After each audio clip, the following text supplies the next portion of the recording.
تو وہ اب فرشتے کے الفاظ استعمال کر رہی ہیں، اور ساتھ وہ کہا گیا تھا نا کہ یہ آپ نے پھل کاٹنا ہے، تو پھل کاٹتی کاٹتی جو ہے نا جی انہوں نے اپنے ہاتھ کاٹ لیے۔ تو کیا فرما رہے ہیں، حسن یوسف پہ کٹی مصر میں انگشت زنا، یعنی عورتوں نے اپنی انگلیاں کاٹ لی، اور تیرے نام پہ سر کٹاتے ہیں مردان عرب۔ کہ جب امام الانبیاء علیہ الصلوۃ والسلام کی ذات اقدس کی بات آتی ہے،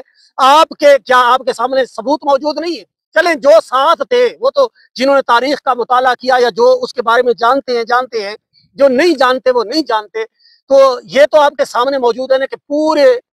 کربلا کے کازار میدان جو لگا ہوا ہے اس کے اندر صرف حضرت حور علیہ السلام ایک ایسی ہستی تھی جنہوں نے آ کر معافی مانگی اور حسینی لشکر کے اندر شامل ہوئے۔ تو کیا وہ کربلا کا پہلا شہید نہیں ہے؟ تو کس کے نام پہ سر کٹا رہا تھا یار؟ اہل بیت کے نام پہ ہی سر کٹا رہا تھا نا۔ ادھر 10,000 فوج کا سپاہ سالار ہے اور ادھر غلام بن کے کھڑا ہوا ہے۔ تو یہ تھوڑی اپنی سوچ کو وسیع کریں۔ اچھا، میں نے کئی مرتبہ اہل سنت کے کچھ لوگوں سے سنا ہے کہ جب شہادت بیان کی جاتی ہے یا ان پاکیزہ ہستیوں کا، ان نفوس قدسیہ کا جب ذکر کیا جاتا ہے تو ان کی زبان سے یہ بات نکلتی ہے جی کہ یہ تو پھر شیعت کو تقویت ملے گی۔ تو یہ نکل آؤ یار، اس فرقہ واریت سے نکل آؤ اور یہ سمجھو کہ ہمارا مقصود کیا ہے، ہم آئے کدھر سے ہیں اور ہم نے جانا کدھر ہے۔ دیکھو اللہ تبارک و تعالیٰ نے واضح طور پر عبدالغفار بھائی فرمایا نا کہ انا للہ و انا الیہ راجعون، ہم اللہ ہی کے لیے ہیں اور اسی کی طرف لوٹنے والے ہیں۔ وہ میرے بھائی ہم اسی کے بھیجے ہوئے ہیں، اللہ تعالیٰ کی ذات نے ہی ہمیں پیدا کیا ہے اور ہمیں لوٹ کر بھی پھر اسی کی بارگاہ میں حاضر ہونا ہے۔ کون ایسا دنیا کے اندر کافر ہو یا مسلمان ہو، شیعہ ہو یا سنی ہو، کسی بھی مسلک سے کوئی بھی جس کو حضرت انسان کہا جاتا ہے، کوئی انسان یہ دعویٰ کر سکتا ہے کہ وہ یہ کہے کہ جی میں نے مرنا کوئی نہیں، موت کا کوئی انکار کر سکتا ہے؟ یہ واحد ایک ایسی چیز ہے، موت واحد ایک ایسی چیز ہے جس کے اوپر کافر اور مسلمان بھی ایک ہی پیج پہ کھڑا ہے۔ یعنی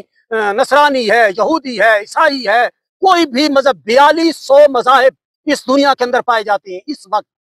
تو تعداد بھی کفار کی زیادہ ہے، یعنی ہے تو اس میں سے 1.25 ارب یا 1.5 ارب صرف مسلمان ہیں، باقی سارے کے سارے کافر ہیں۔ تو لیکن اس بات کے اوپر اتفاق ہے کہ ہاں جی مرنا ہر کسی نے ہے، کل نفس ذائقۃ الموت۔ تو اب آپ کیا کہیں گے کہ قرآن کی یہ آیت کے اقراری کافر بھی ہو گئے، کافروں کو بھی ماننا پڑے گا کہ ہاں جی مرنا تو ہے۔ تو اس کے ساتھ ایک جملہ ہماری اس بر صغیر کے علاقے کے اندر عام طور پر ایک جملہ بولا جاتا ہے کہ مرنا ہے اور اپنی کرنی کا پھل بھگتنا ہے۔ تو یہ دیکھ لو، بروز محشر پتہ چلے گا کون بندہ کھڑے ہو کے حضور سلطان العارفین برہان الواصلین رحمت اللہ تعالی علیہ کی تعریف کر رہا تھا، حضور داتا علی حجویری کی تعریف کر رہا تھا، کون حضور غوث اعظم رضی اللہ تعالیٰ عنہ کی تعریف کر رہا تھا، کون حضرت امام حسین علیہ السلام کی تعریف کر رہا تھا، کون حضرت امام حسن علیہ السلام کی تعریف کر رہا تھا، کون امہات المومنین کی تعریف کر رہا تھا، کون صحابہ کرام علیہم رضوان کی تعریف کر رہا تھا، کون انبیاء کرام علیہم السلام کی جو ہے نا تعریف کر رہا تھا، کون اللہ کی تعریف کر رہا تھا اور کون ان کی مخالفت میں باتیں کر رہا تھا۔ تو یہ تو کل چٹھا کھلنے والا ہے، یوم حساب کے دن سارا کچھ ہر چیز کھل کے سامنے آ جائے گی۔ کیوں؟ انا للہ و انا الیہ راجعون، ہم اسی کے لیے ہیں اور اسی کی طرف لوٹنے والے ہیں۔ آج نہیں تو کل ہمیں مرنا ہے اور اس کے حضور حاضر ہونا ہے۔ اپنی سوچ کو بدلو، اور خدا را مسلمانوں سے میں مخاطب ہوں، مسلمانوں سے میں یہ ساری باتیں کر رہا ہوں کہ اپنے یہ انداز جو تم نے اختیار کیے ہوئے ہیں، جو تم نے الگ الگ اپنی مساجد بنائی ہیں اور اپنے ایک ایک گھر کے اندر یار فرقے بنے ہوئے ہیں، ایک بندہ جی وہاں پہ دیوبندی ہے، دوسرا بریلوی ہے، ایک شیعہ ہے، ایک اہل حدیث ہے، یعنی 4 بھائی ہیں تو الگ الگ مذہب اختیار کیے ہوئے ہیں۔ بھائی مسلمان کہاں گم ہو گئے؟ مسلمان کہاں پہ ہیں؟ اور اس کا ایک میں بہت بڑا آپ کو ثبوت دوں، ایک جو مطلب بڑا مشہور و معروف یہ واقعہ ہے لاہور کا، کہ جی ایک انگریز نے وہ ان کے تبلیغی جماعت گئی نا وہاں پر، انہوں نے مسلمان کیا جی ایک بندے کو، وہ انگریز جو ہے نا جس کو وہ ساتھ لے کے آئے۔ اب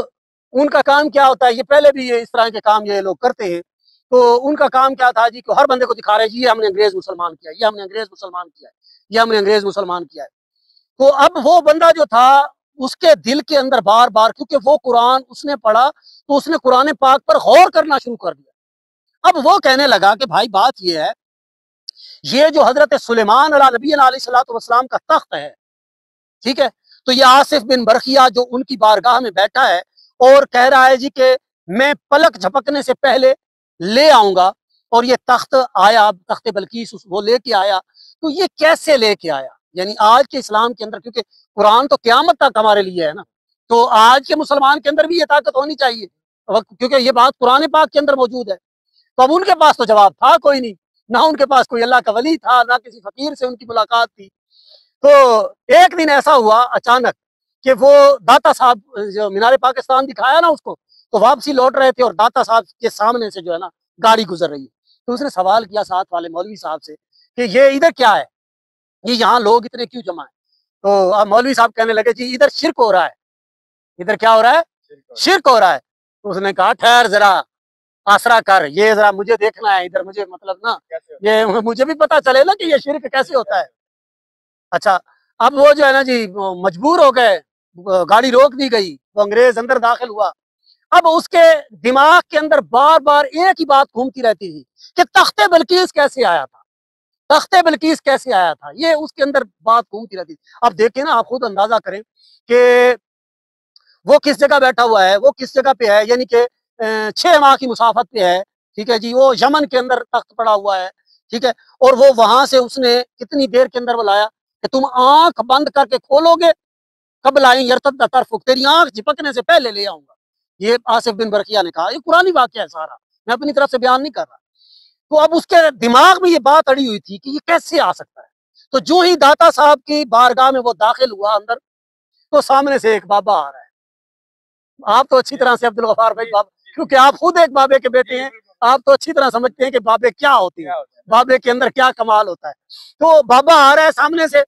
اور آتے ہی پہلے ملاقات ہی اس انگریز کے ساتھ کی بابا جی نے، اور السلام علیکم، وعلیکم السلام کہا۔ اب وہ سارے مولوی صاحبان دیکھ رہے ہیں کہ جی بابا ہے، میلا کچیلا لباس ہے، اس طرح کی حالت ہے، تو یہ اب آگے سے آ گیا، تو ہم اس کو منع بھی نہیں کر سکتے کہ یہ، کیونکہ یہ انگریز لوگ جو ہوتے ہیں نا بڑے ریسرچر ہوتے ہیں، ہمارے مسلمانوں کی طرح نہیں ہے کہ ایک دوسرے کے گلے پڑے ہوئے ہیں اور ریسرچ کسی چیز پہ کر ہی نہیں رہے، دیکھ ہی نہیں رہے قرآن کے اندر فرمایا کیا جا رہا ہے، بس ان کو روٹی روزی کی پڑی ہوئی ہے اور کوئی کام ہی نہیں ہے۔ تو وہ سامنے سے جب ملاقات ہوئی نا، تو آپ نے جو بزرگ تھے جو سامنے ظاہر ہوئے تھے، انہوں نے فوراً کہا کہ آپ کو کیا چاہیے، اس وقت آپ کو کس چیز کی طلب ہے؟ یعنی ٹھنڈا پانی پیئیں گے، شربت پیئیں گے، بوتل پیئیں گے، چائے پیئیں گے، کیا آپ پسند کریں گے؟ صبح صبح کا وقت تھا، تو اس کے یک دم منہ سے نکلا جو ہے نا جی میں نا چائے پیوں گا، یعنی کہ وہ جو ہی انہوں نے پوچھا تو وہ فوراً آگے سے کہتا ہے جی چائے یا ٹی، اس نے کہہ دی۔ اچھا، اب جو ہی اس نے یہ بات کی تو انہوں نے ایسے ہاتھ بلند کیا، مطلب فضا کے اندر ہاتھ کو بلند کرتے، اور ایک کپ چائے جو ہے نا فوراً اس کے سامنے رکھتے۔ اچھا، وہ جو ہی اس نے کپ پکڑا تو وہ تو بے ہوش ہو گیا، چائے چھوٹ گئی، مطلب وہ بے ہوش ہو گیا، اور جب ہوش آیا تو اب وہ مولوی ارد گرد بیٹھے ہوئے، بابا چلا گیا۔ تو وہ کہنے لگے جی کیا ہوا ہے جی، کیا ہوا ہے جی؟ انہوں نے کہا میں 1 سال ہو گیا ہے تم لوگوں نے مجھے کلمہ پڑھایا ہے، تو میں بار بار سوال کرتا رہا ہوں نا، کہتا رہا ہوں نا کہ تخت بلقیس کیسے آیا تھا، تخت بلقیس کیسے آیا تھا۔ یہ جو چائے کا کپ ہے، یہ ادھر انگلینڈ کا تھا یا لندن کا تھا یا جرمنی کا تھا، جس جگہ کا بھی تھا، تو یہ میرے گھر کا کپ ہے، اور یہ جو چائے بنی ہوئی ہے میری بیوی کے ہاتھ سے بنی ہوئی ہے۔ یعنی اس نے کپ بھر کے رکھا، ٹیبل پہ رکھا، اور بابا جی نے اٹھا کے اس کو دے دیا اور بتایا کہ تخت بلقیس کیسے آیا تھا۔ او بھائی، اور سب سے بڑا ثبوت، ابھی اس وقت بھی اس انگریز کی قبر داتا صاحب کے قدموں میں، وہ ادھر ہی سویا ہوا ہے۔ یعنی ساری زندگی پھر وہ داتا صاحب ہی جھاڑو دیتا رہا، اور اس نے وہ جب وہ تبلیغی کہتے تھے نا کہ یہ آپ کدھر چلے گئے ہیں، آپ نے کیا کر دیا ہے، یا اس طرح کی جب وہ باتیں کرتے تھے، تو وہ کہتا تھا ادھر سے مجھے دین مل گیا ہے۔ نا، میں ایسے نہیں کہتا رہتا گنج بخش فیض عالم مظہر نور خدا، نہ کسانا پیر کامل کاملا راہ رہنما۔ ہم تو ان بابوں کی تعریف کرتے رہیں گے، ان بزرگان دین کی تعریف بھی کرتے رہیں گے، اہل بیت کی تعریف بھی کرتے رہیں گے، صحابہ کرام کی تعریف بھی کرتے رہیں گے، انبیاء کرام علیہ السلام، اور خاص طور پر امام الانبیاء علیہ السلام کی تعریف کے اندر ساری زندگی گزر جائے گی۔ کیونکہ اور یہ جو دنیا دار ہیں، جو مطلب حکمران ہوتے ہیں، یا یہ اس طرح اعلیٰ حضرت نے نہیں کہا تھا کروں مدح اہل دول رضا، پڑے اس بلا میں میری بلا، میں گدا ہوں اپنے کریم کا، میری جان پا رہا ہے نہ نہیں. یہ